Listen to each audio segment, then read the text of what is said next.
I'm just going to reconnect the wires onto the starter switch so I don't get them muddled up. But we do have 2 wires going to the starter switch, as you'd expect, but we only have 2 wires going to the ignition barrel, which means we're rather underutilising this big lump of metal. Now put the key in, you have your 2 ignition positions. Of course, you also have your starter position. Now that means we have 2 devices which could easily be replaced by just one rather natty switch.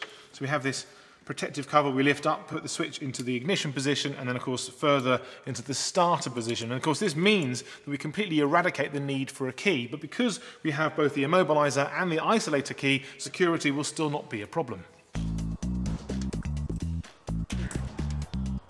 Before I can mount the switch, the wiring is going to have to be adapted.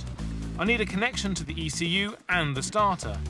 There is colour coding in place on the existing wires, but I prefer to check myself with a multimeter as I'll be making permanent connections.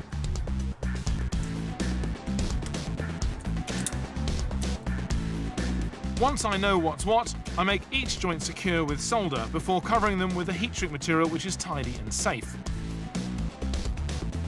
I'm locating the new ignition stroke starter button in the centre of the dash where there's a blanked out hole, but it's a couple of millimetres too small.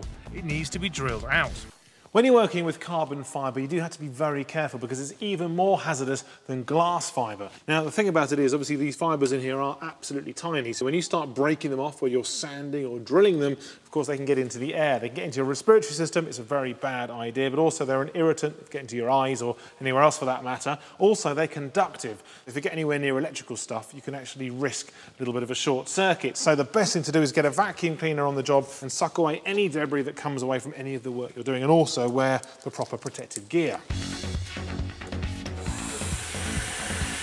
If you are drilling, cutting or filing carbon fibre, it's also worth supporting the panel to prevent cracking.